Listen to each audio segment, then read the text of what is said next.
baby, you tell me you can scoop that. You got security issues, you oughta shoot back. Clown motherfuckers get a podcast, puffin' their chest saying the truth's back. Nah, faker than a Miyazaki AI. Drop me in a bucket, I'm like Giddy on a play-by. Everybody tough until they can't eat every day. I know you fucking up when it ain't gal, you blame for Snow White. Get it, yeah. Couple $100 million off a chair stream. Yeah, you want a ticket, all the classy shit is rare breed. Stock drop heavy, you been falling off the stairs clean. Fumble in the bag like you fucking up the One Piece. Run that, come back, Windshield, you pussies, let the numbers put them on blast. Welcome to America, you speaking and you get snatched. Unless you go and put it in a group chat and you gotta signal. You gotta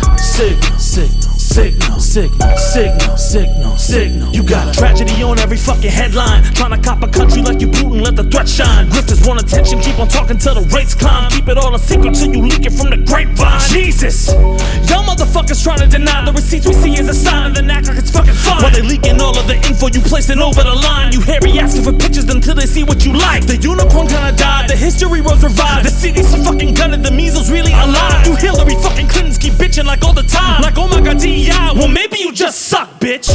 Keep it all direct, let me flex. You dropping out of the roads, you lied to pick up a set. You talking a lot of mess, they mad about what they said. Man, I walk motherfuckers on a swing like bets. That's a signal. That's a signal. That's a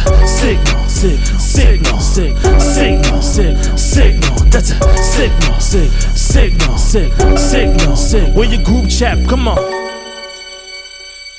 Alright, I only got a little bit of time and then I got a jet. Hey, thank you guys so much for watching Freestyle the News. If you like what you heard, please wake up in the morning at 5 a.m. every single day in March and devour as many like buttons and drink as much water as you possibly can, because during the day you can't have any of both and you abstain from both of these things during daylight hours for the next 30 days. And then when it hits 7 o'clock on each of these days, you pretty much gouge yourself full of like buttons and you eat too many like buttons every single day, so you have to go to the gym more often. And then leave a comment on your favorite bar. Eid Mubarak, y'all. Yo, if you didn't know, from all the craziness going on, March was actually the month of Ramadan, and I totally kept all of my fasts. I don't, you know, don't tell my mother. But anyway, I did fast, and I'm down in San Diego celebrating with my mom. Eid is like Muslim Christmas, if you don't know. It's the closest, and it's not the same. You know what? It's a holiday. It's a big holiday and stuff, and just we eat a lot of food. And, you know, hang out with our parents who say, what, you're still a rapper? I'm just kidding. She's very proud of me. But yeah, I'm hanging out with family, having a good time, and in a food coma. But look, this was a crazy week with a major scandal dominating the majority of it. So I'm just ready to get into this breakdown. But before I do, I gotta give a major shout out to Magic Mind. These things have been helping me keep focused and get through some of the more insane, longer stories like this one. And if you haven't tried it yet, I've reviewed them in other videos, so you can go check those out, or click the link below in the description and try them yourself with a huge discount. But yeah, shout out to Magic Mind. And let's get it. All right, first off, you probably already know what our top story is. It's far and away the most talked about story this week. Josh Giddey's half-court Super Bowl shot. Clearly, no other story dominated as much as this half-court shot did. You know, I was texting my friendly group chat as soon as it happened, and everybody just kept talking about bombing Yemen. And I was like, why are we talking about bombing Yemen? And then I realized, oh my God, this is Pete Hegseths' group chat, and Marco Rubio is in there, because actually our top story is fucking Signalgate. Because what the fuck, bro? If you've been living under a rock, not Iraq. Earlier this week, an editor from The Atlantic revealed that he had been accidentally added to a group chat on the app Signal, which government officials aren't supposed to fucking be using, by the way, that not only contained a bunch of Trump administration officials, but also contained detailed plans about bombing Houthis in Yemen. Also, and I know this joke has been made a million times, but it bears repeating, very inappropriate use of emojis, right? Like seriously, like really bad, like fire fist American flag. Like what the fuck is this? And like I said, the roster in this bitch was filled with major names from the Trump administration. Marco Rubio, Pete Hegseth, Mike Waltz, JD Vance, John Ratcliffe, Stephen Miller, Susan Wiles, Chris Pratt. I mean, he wasn't confirmed, but he's in fucking everything now, right? So what are we waiting for? Now look, it seems like it was primarily Mike Waltz's fault for inviting the editor, but Donald Donald Trump pretty much downplayed the incident immediately, calling it a witch hunt, saying, oh, it was overblown, people are making too much of a big deal. And then Fox News even covering, saying like, oh, why do you even have him on your phone unless you're leaking information, and another bunch of other bullshit. But even with all that cover,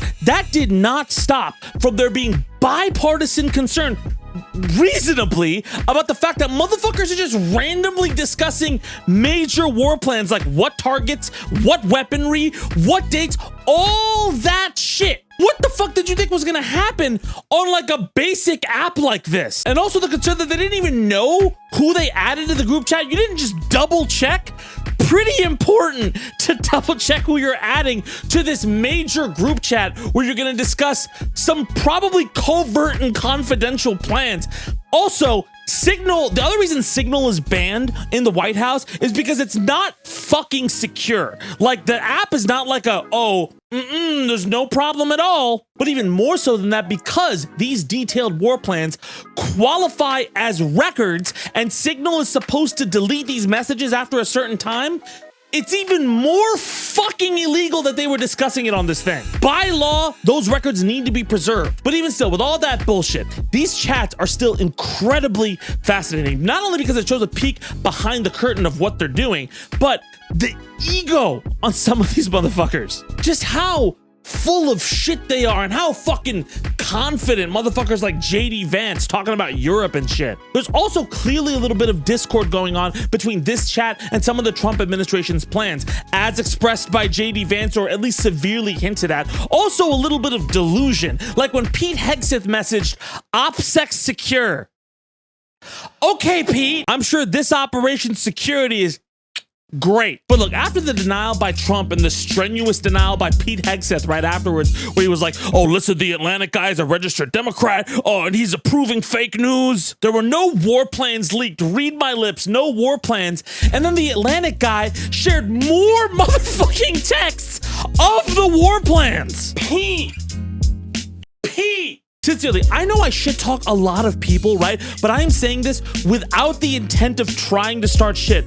But bro, after how many infidelity scandals should you know not to fucking lie when receipts are there? If lying worked, you wouldn't have infidelity scandals. What the fuck, man? But even more than that, private data. What the fuck? Including names, accounts, and passwords of people in the fucking chat were found online like yesterday as of this recording. How? Why? And listen, when it comes to historical precedents and parallels between trying to ignore judges and then having a massive fucking security fumble right afterwards, what did I fucking say? This feels so similar, not in specific material details, but in impact and the way it's being handled, to the warrantless wiretap scandal in 2005. That reporting received immediate concern and instant rebuttals and denials and pushback by the Bush administration, but pissed off fucking everybody. And here we are in another massive fuck up. And while Trump tries to act like it is overblown and the public does not give a shit, Google search data and the prevalence of headlines this is a massive story. All right, like, it's a massive story, and it's under a guy who at the time of his nomination felt underqualified for the job. Oh my God. Listen, I don't think it's a 1-1 to Bush, right? I don't think it's exactly the same. There are definitely differences, but this admin's mistakes stem so much from this egocentric nature to just barrel through shit without thinking of consequences that it feels like deja vu to somebody who used to doomer and panic in 2005. Me, I'm talking about me. And look, while those decisions did lead to major losses of political capital for the Bush administration, that does not mean, and it needs to be said, that does not mean that those decisions were victimless. By now, I am sure you have heard of reports of people like Tufts student Ramesa Ozturk being detained as a Hamas supporter, when clearly that is out of context and they are conflating support with Hamas with worry that Gazan kids are dying. Those are not the same. And in addition to that, another doctoral student today was detained.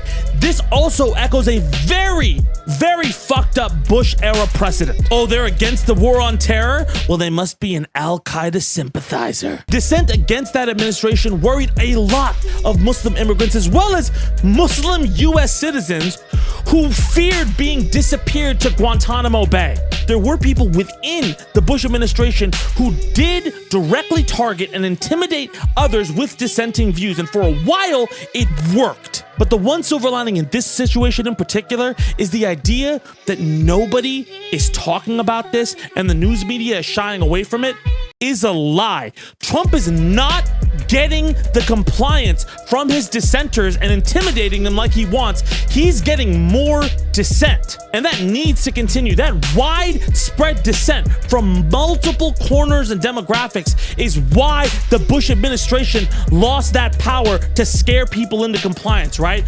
Call this bitch out, because if this incident has taught us anything, even when they act like nothing's wrong, the receipts say otherwise. Let me know what you think in the comments. Ooh, I got it all worked up. All right, let's move on to our last story. It's Eve. I gotta go hang out with fam. I have to catch a train right now. Let's move on to Stephen A. Smith and this LeBron beef. Oh, good Lord. This is worth it as an overarching point, I promise, even if you don't follow sports. If you don't know, Stephen A. Smith is a professional sports broadcaster and pundit, okay? He has a lot of takes on sports and how athletes play. He's recently started talking about a lot more shit in politics, like having conversations with Candace Owens and Ben Shapiro. Oh, great. Now I should clarify that he doesn't necessarily agree with those people, but he's a yapper, dude. He just talks like a talented yapper, a very engaging yapper, but you know, hot takes all of the time. Well, recently, him and LeBron James, you know, the other guy from Space Jam, had a bit of a beef when LeBron confronted Stephen A. about some things Stephen said about his son, Bronny James, at a Lakers game. Bronny James, if you don't know, has had a lot of media attention as of late since being drafted to the Lakers, and a bunch of scrutiny because he joined his dad's team on the NBA. People are saying he's not good enough, it was nepotism, a lot of other shit. And to be fair, Bronny was not like the best player ever when he joined that team. He's recently started to show a lot more improvement. He did really, really well at the game the other day, and he's doing great in the G League. Still, there is a lot of criticism. And while a lot of the sports world has dabbled in that criticism, LeBron felt Stephen A's comments went a little too far. And to be fair, they were a little personal, right? At least they felt that way. Well, he took it courtside, right? And called him out. This clip went viral, and Stephen A responded. And then responded. And kept responding. This motherfucker has been responding for a full-on week to this one clip, going from, that was a dad in front of me. I understand, but I wasn't criticizing Bronny. I was criticizing you, LeBron, for letting your son do that, to, that was weak, LeBron. You motherfucker, I'm gonna call you out. And listen, he's a pundit, right? Anybody with eyes could see the press tour punditry thing happening, right? It was very obvious, right? And so after being silent for a week on this shit, right? Bron, on his podcast appearance for Pat McAfee, spoke on it. On a Taylor Swift tour run right now. Oh yeah, yeah, we're watching it. Yep. We're all seeing it. Oh yeah, we're all. You're seeing it as well. It's He literally. It started off with, I didn't want to address it. Yeah, sure. I didn't want to address it. I wasn't going to address it, but since the video came out, I feel the need to address it. Yeah, we're viral. You would be not to talk about it. Are you kidding me? If there's one person that couldn't wait to the video to drop so you can address it, is your ass. All right, keep in mind, LeBron James doesn't really do a massive ton of press like that. I mean, he has his own podcast, but specifically like that, doesn't do a lot of revealing interviews like that. Well, Stephen A. feeling, you know what? I got some more tour dates in me, fired back. I suggest that he be happy with the things that I haven't brought up. I never brought up really and never really discussed why you were not at Kobe Bryant's memorial service. I never really brought up or discussed why you did not attend Dwayne Wade's Hall of Fame induction when that man was directly responsible for you capturing a championship for the first time in your career. I brought up none of that. Okay.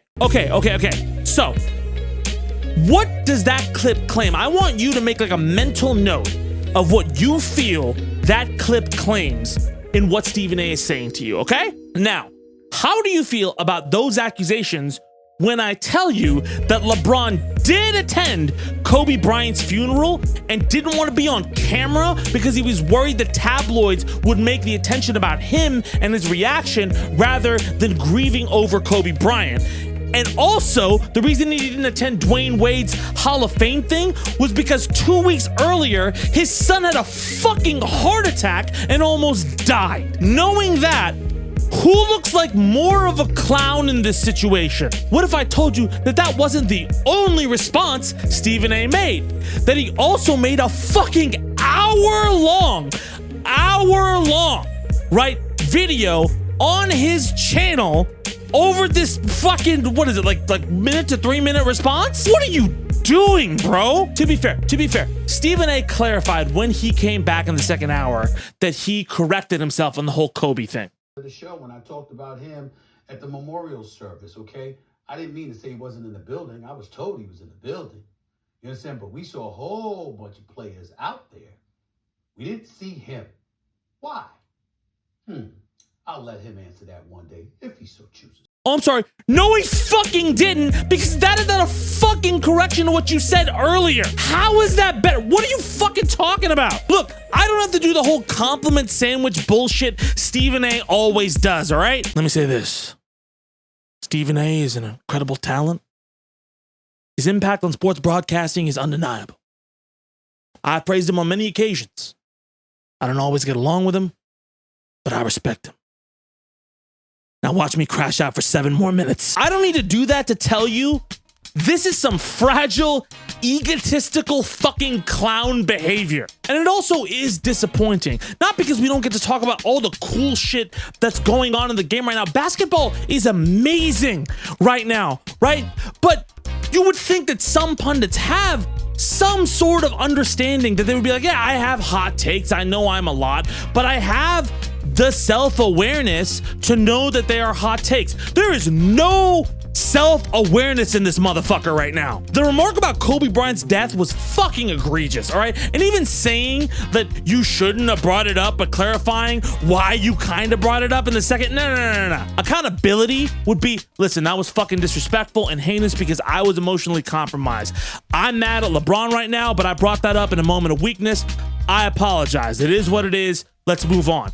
That's accountability. But also right after that, Stephen A would be like, you know what? I would have thrown hands if LeBron would have put his hands on me. Bro, shut the fuck up. People have always had a problem with this type of sports journalism, even though it's really entertaining, because how much it detracts, again, from what we get to see. It is a privilege to be able to watch something as amazing as basketball and to watch people work their fucking ass off to be the best at this game, and then they get to compete in all these states against each other to try to show you the highest levels of what they can do as athletes. That's fucking amazing. It's the same way I feel about competitive fighting games and why I'm so involved in EVO and all of the things around it. And I understand what entertaining broadcasts and hot takes do for players. It helps them build brands. It helps them build narrative, even if it's controversy. That controversy attracts eyes and gets those players fans. I am not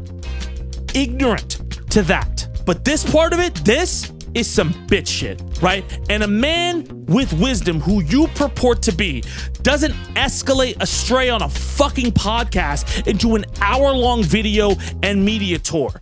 That's what an attention whore does.